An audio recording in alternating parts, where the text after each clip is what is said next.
yang ingin tanahnya lebih luas dan sebagainya. Padahal itu biasanya kita siapkan di akhir produk, di akhir proyek. Nah ini pada tahap selanjutnya.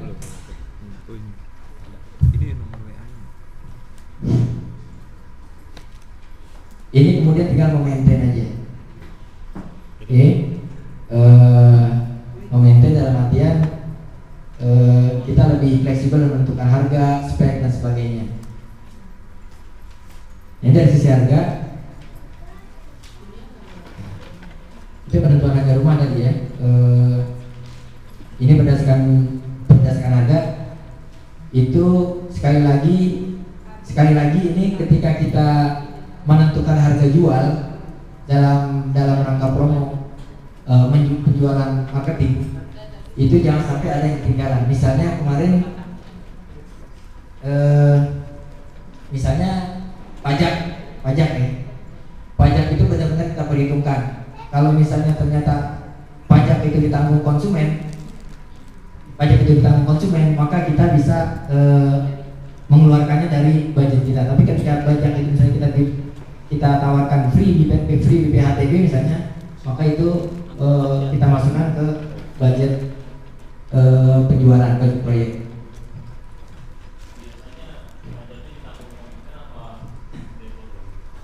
Biasanya kalau di tahap awal, ya, kalau kita bisnis di awal itu biasanya termasuk BPHTB kita tanggung. Jadi konsumen itu dia biaya KPR sama biaya balik nama. Biaya KPR sama biaya balik nama. Karena itu sebenarnya kepentingannya buat konsumen, ya kan? Kepentingan buat konsumen. KPR misalnya nanti akan ada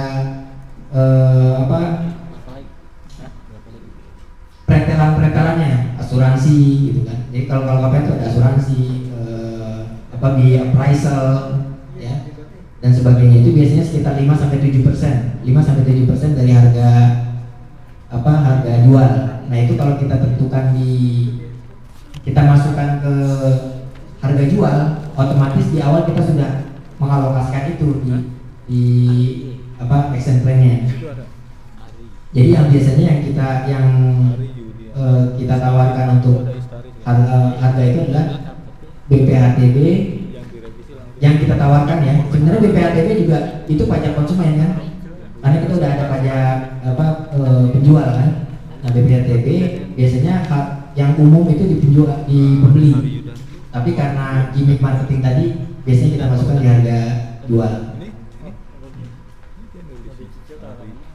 Ini kemudian harga pesaing ya, itu harus kita perhitungkan. Jadi jangan sampai ya tadi ya, ketika kita ada satu harga jual kita sama dengan proyek yang sebelah, tapi proyek yang sebelah dia fasilitasnya lebih bagus, lebih banyak atau lebih dulu gitu kan. Sebenarnya kita baru, nah itu kita akan kalah. Jadi di awal ini biasanya kita alokasikan sekitar 10-20% di bawah harga kompetitor. 10-20% di bawah harga kompetitor di saat launching. Karena nanti ketika itu kan target kita kan di tahap awal kan mengejar cash flow biasanya, Ketika kita sudah keluarkan biaya untuk operasional, maka di awal ini kita otomatis marginnya nggak terlalu besar. Tapi ketika itu nanti sudah ada yang terjual, sudah pecah telur artinya, maka itu kita bisa price-nya kita bisa modifikasi gitu, kita bisa atur lagi. Apalagi sudah ada rumah contoh dan sudah ada unit yang terjual, orang lebih tertarik gitu.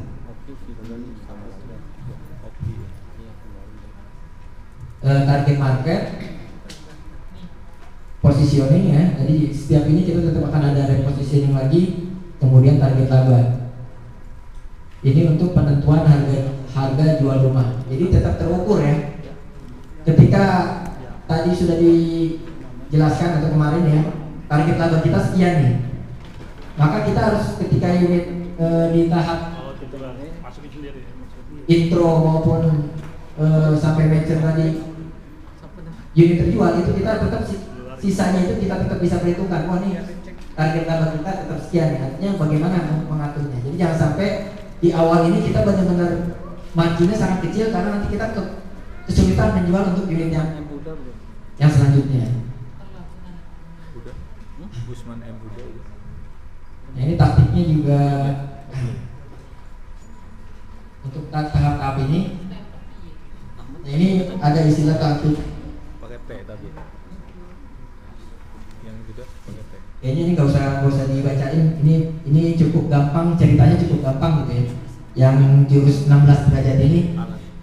Jadi jurus 16 derajat ini ceritanya begini. Di sekitar rumah kita, ya di sekitar rumah kita itu banyak perumahan yang menawarkan AC, atau kalau analoginya gini aja, analoginya misalnya kita nginap di satu hotel,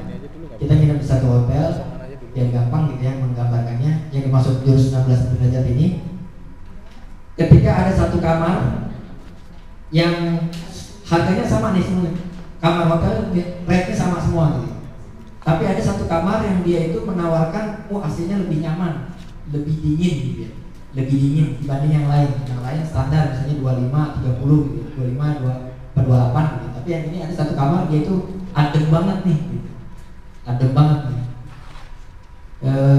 Maka kemudian orang akan memilih ke kamar yang dingin tersebut, nyaman, adem tersebut. Kenapa? Karena itu ada nilai plus ketika yang lain menawarkan tingkat kenyamanan yang standar, maka dia kemudian memberikan nilai plus. Ini jurus 16 derajat.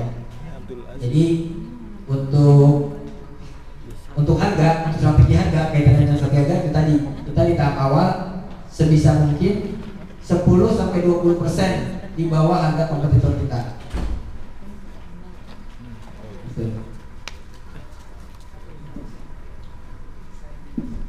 Gimmicknya tetap ada. Biasanya kalau setelah di tahap awal tadi kita jual promonya agak besar-besaran gitu. Misalnya strateginya beli rumah dan motor tadi. Kemudian ketika itu sudah nggak bisa kita pakai lagi nih, karena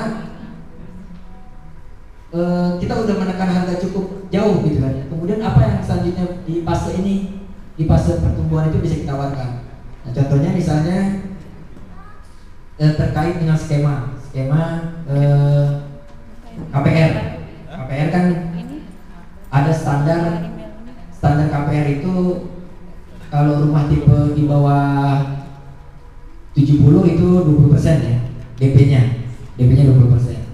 Nah itu bisa kita atur 20% itu ketika ternyata kalau kita jual rumah yang menengah ke bawah itu biasanya kan perhatiannya itu kepada harga jualnya, price-nya. Jadi konsumennya itu memang dia butuh rumah tapi dana terbatas gitu. Nah biasanya yang ditawarkan adalah gimmick selanjutnya, oke, DP bisa dicicil. Jadi bukan berarti kita ketika dia harganya nggak masuk, kemudian kita menyerah gitu ya. Tapi tetap ada gimmick yang lain, DP-nya bisa dicicil. Kemampuannya berapa? 3 bulan, oke, bisa dicicil. Jadi ketika itu gimmick itu tetap ada, konsumen tetap tertarik untuk mengambil gimmick kita. Selanjutnya untuk pada tahap selanjutnya adalah kita membandingkan ketika sudah tahap venture ini, membandingkan harga. Kita udah mulai, harga kita ini masih masuk nggak pada kondisi venture tadi gitu ya. Ketika masih masuk ya nggak masalah, tapi ketika ternyata udah ada kompetitor masuk, nah itu kita harus sesuaikan kembali. Nah baru kemudian ketika sudah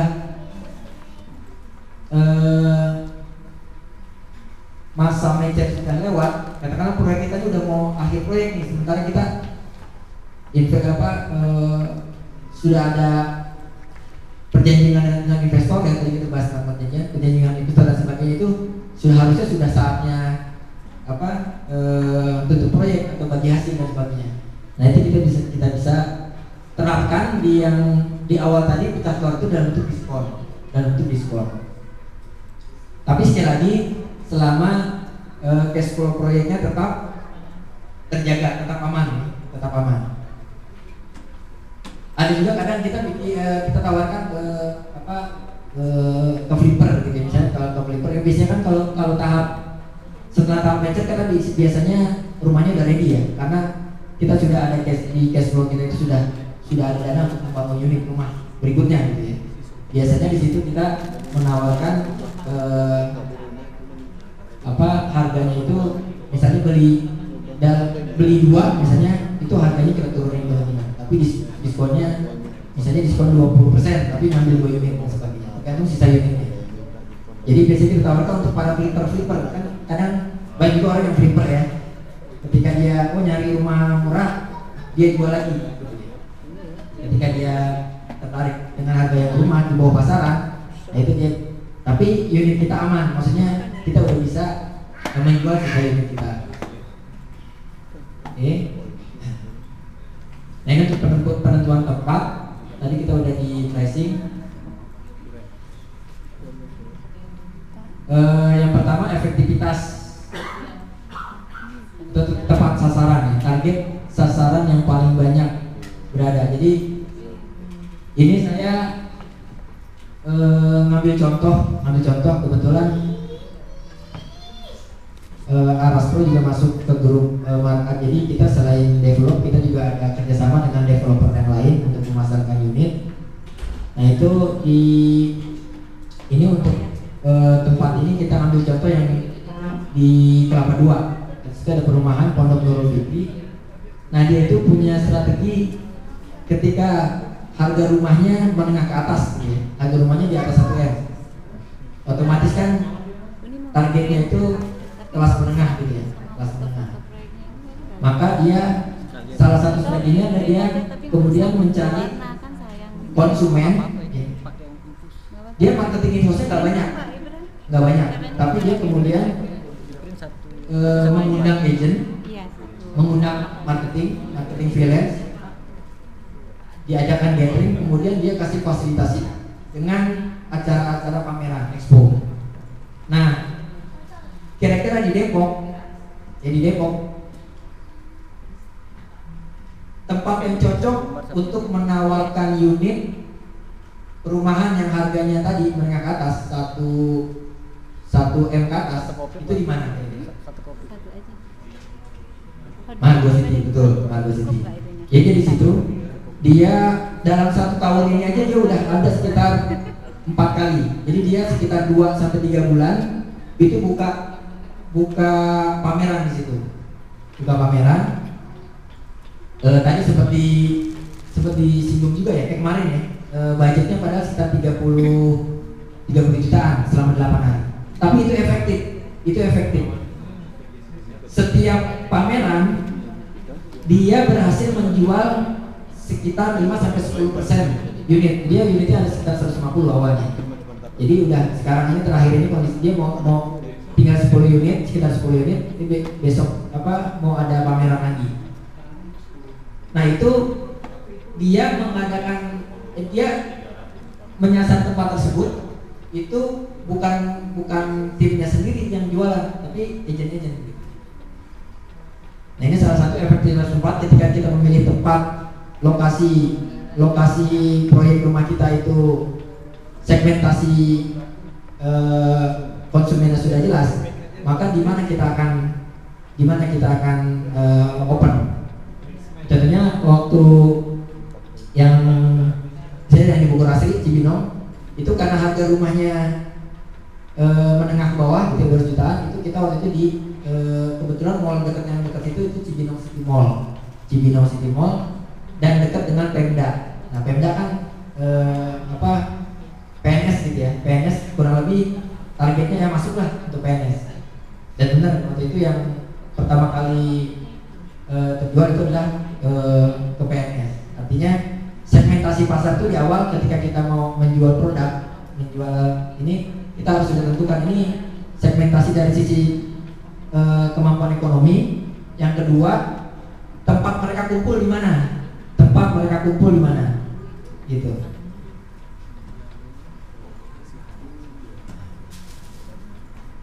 ini efisiensi biaya dan waktu untuk kedua belah pihak. Jadi efisiensi biaya ini antara lain yang tadi ya, ketika dia secara contohnya untuk pameran ya, untuk pameran kita kan sepertinya 30 jutaan selama 8 hari besar gitu, untuk target marketing, untuk budget marketing promo. Tapi ternyata ketika itu efektif 5% rumah laku gitu. Itu 1 unit aja udah tutup. Udah tutup 1 unit laku karena harga 1,5 M misalnya. Apalagi lebih dari itu. Jadi di sini ya selama kita efektif dalam menetapkan lokasi penjualan, lokasi promo, lokasi marketing, maka efisiensi bisa ditekan. Jadi kan ada sistem, saya pernah juga yang menerapkan teknik istilahnya kalau langsung tepat sasaran kan sniper ya. Tapi kalau yang modelnya apa namanya senjata beruntun itu ya, nah itu di pameran itu si pameran properti JCC. Tapi kita sebarinya di mobil-mobil yang itu, parkir mobil atau mobil itu. Nah itu secara positioning mereka rata-rata ke pameran properti di JCC itu mereka lagi nyari rumah. Tapi di situ perumahan sangat banyak dan rata-rata developer besar. Ketika kita emang sih apa efisien sih, biayanya efisien, tapi nggak efektif. Karena ya setelah itu selama nggak ada yang nelfon gitu ya. Jadi selama kan biasanya kan ada masa psikologis orang ketika dia menerima informasi, kemudian dia akan menelpon, itu biasanya sekitar 1-2 minggu, paling seminggu lah ya. Ketika seminggu nggak ada ini, ya berarti emang di situ kita nggak ada yang kontak, berarti emang ini nggak efektif. Jadi yang tadi itu yang langsung ke mallnya itu dekat lokasi rumah. Jadi Kelapa 2 ke Matu City misalnya itu nggak jauh, terjangkau, sehingga orang ketika mau survei dari pameran, lokasi pameran mau survei itu mereka bisa. Tapi kemudian ketika ternyata yang tadi ketika kita sebar di tempat yang umum, kerumunan umum, walaupun itu pameran properti, tapi ternyata lokasi kita jauh, nah itu nggak efektif.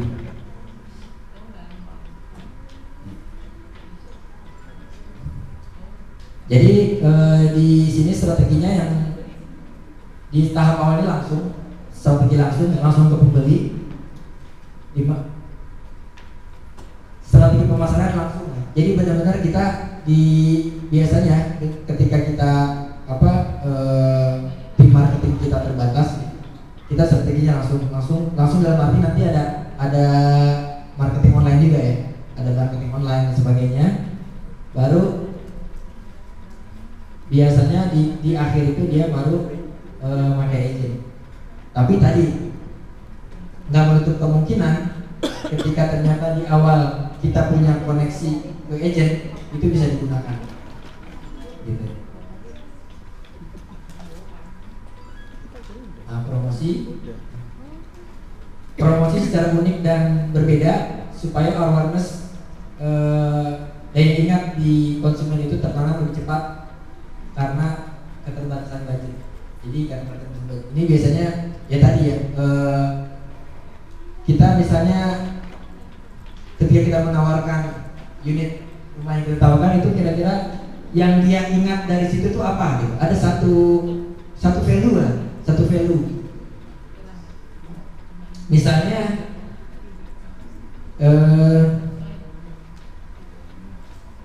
yang dekat stasiun ya. Dia lokasinya ke dalam, lokasi akses kendaraan susah gitu ya, lokasi ke dalam. Tapi dia dekat stasiun, nah itu bisa yang diambil adalah rumah murah dekat stasiun, 5 menit ke stasiun misalnya seperti itu. Jadi di promo ini ada daya ingat untuk mendatangkan customer, memberitahu target customer, mengingatkan target customer,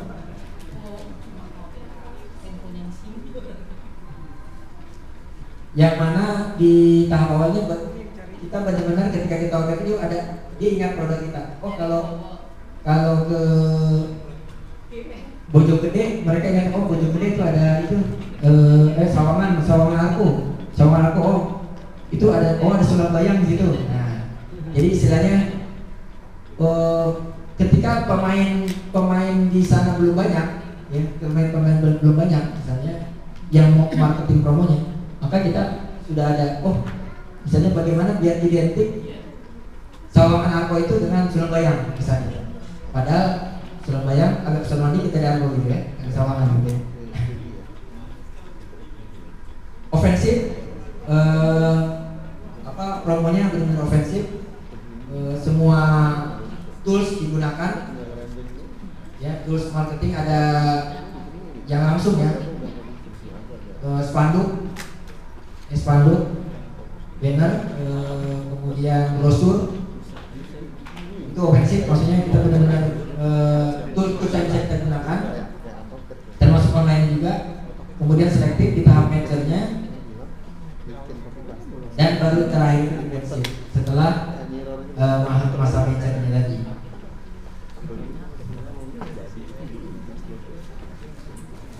Nah, jadi ini yang life cycle-nya.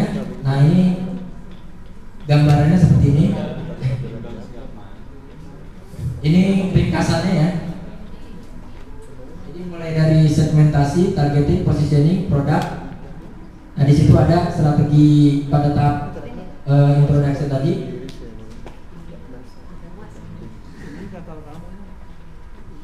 Nah itu contoh di tahap pertumbuhan itu ada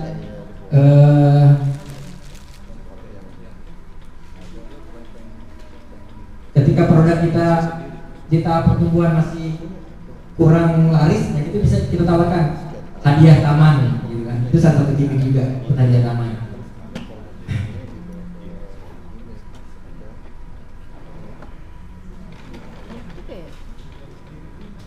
Nah kalau pada tahap pricingnya itu bisa dengan ya tadi macam-macam ya. Kalau dari si pricingnya bisa tadi subsidi, tadi kan ada DP bisa dicicil, kemudian diskon uang muka, subsidi bunga dan sebagainya.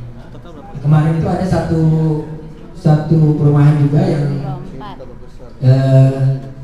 sama-sama kita, itu dia strateginya itu bebas DP 50%. Jadi DP-nya ada dua,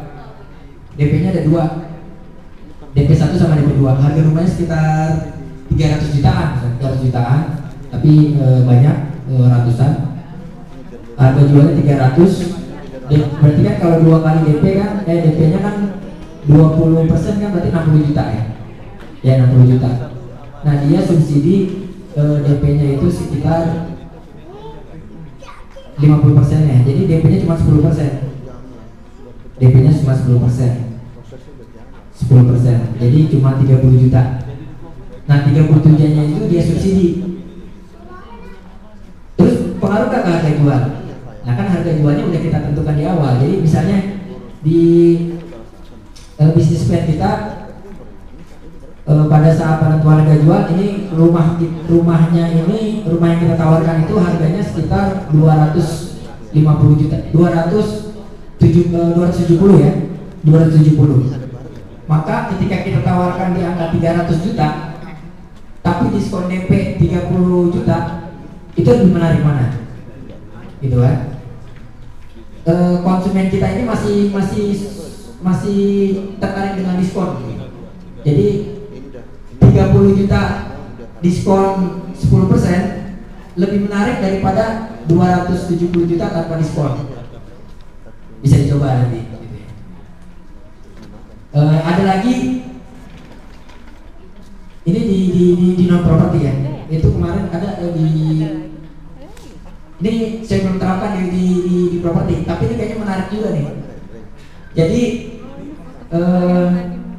di Matahari, waktu itu di Matahari kita kan di Matahari itu biasanya ada promonya macam-macam ya.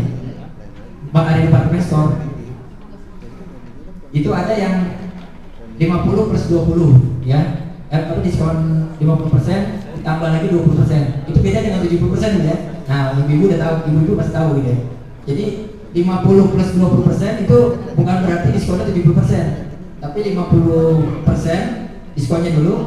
Nah dari situ baru diskon lagi 20%.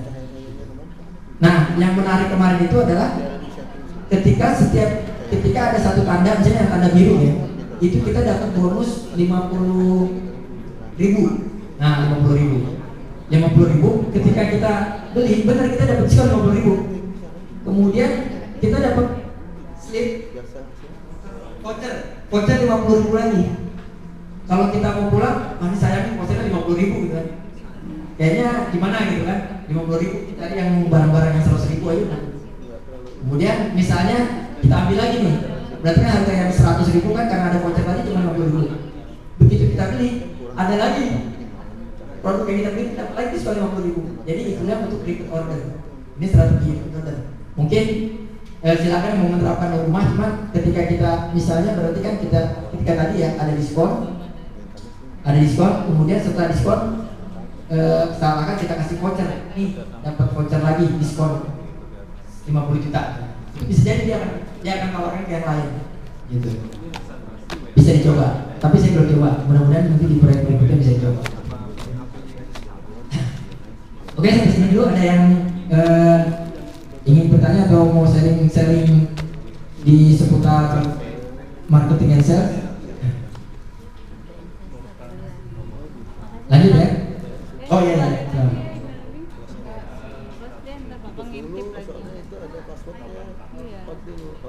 Mana dia buatnya nih? Tadi intip batang lagi.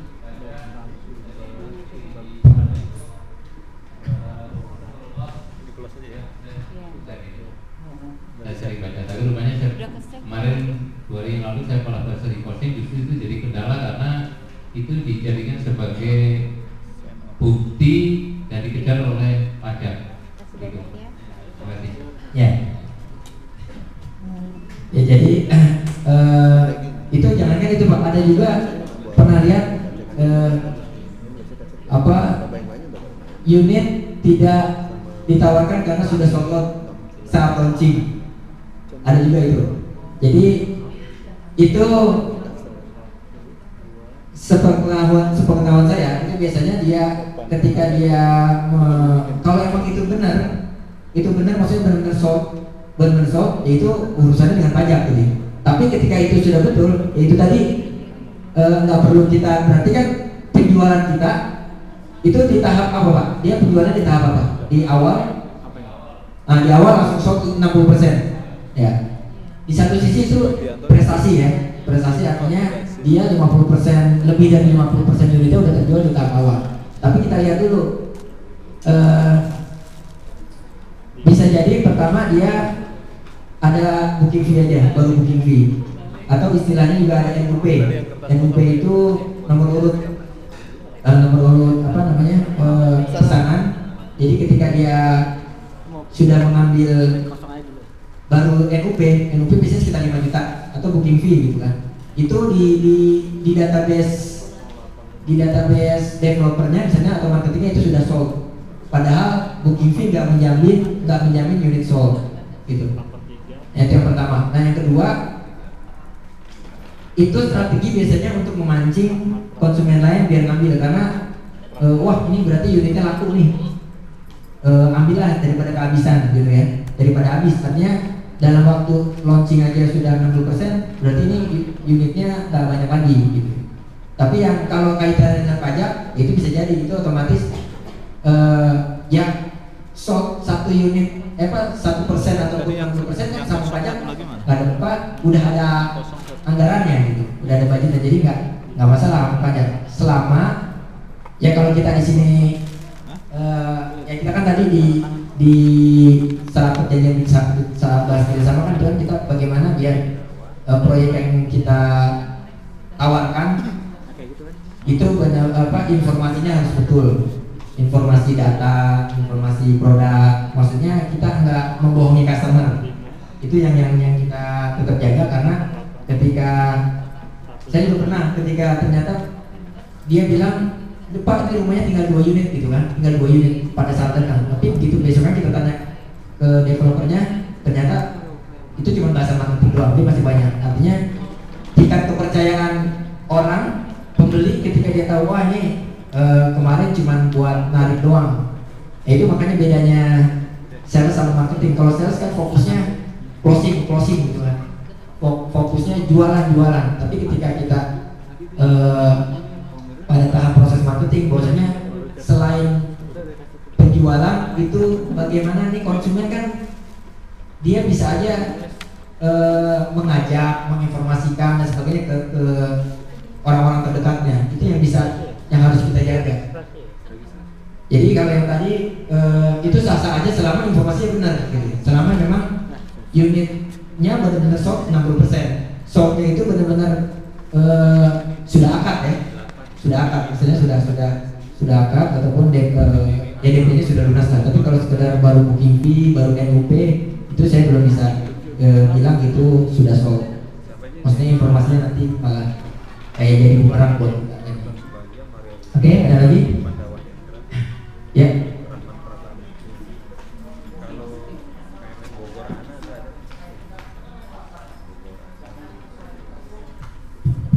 Banyak yang main LPP, dianya biasanya beli tanahnya itu jauh-jauh hari udah lama dan sekarang baru dibantunya ya. Ya harga lingkungan sebenarnya NJOP lingkungan nggak mahal, tapi ada grup besar yang masih punya puluhan hektar dan dia masih bisa bermain LPP. Kita yang baru main di sana dengan harga itu dan masih daftar gitu, itu gimana strateginya ya? Soalnya perusahaan besar itu udah beli lahan tuh udah jauh-jauh hari 10 tahun yang lalu masih puluhan ribu. Jadi dia mau jual LPP juga masih setelah dia gitu. Gimana tuh Mas Andi? Jadi sama-sama LPP ya. Cuma bedanya yang satu dia dari akuisisi lahannya dia jauh lebih murah karena udah lama. Sedangkan kita yang baru nih akuisisinya belum lama, otomatis kan istilahnya pengaruhnya ke harga jual. Dia udah bangun belum ininya? Udah mulai jualan juga. Udah mulai jualan juga.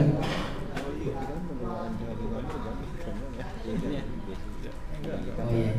Ya itu kembali yang tadi. Jadi yang jelas prinsip awal kita untuk itu kerjasama atau ini lahan kerjasama ya. Sekarang kan nyari lahan kerjasama susah. Maksudnya nggak gampang gitu ya. Apalagi kalau kita belum tahu ininya. Tapi mudah-mudahan setelah ini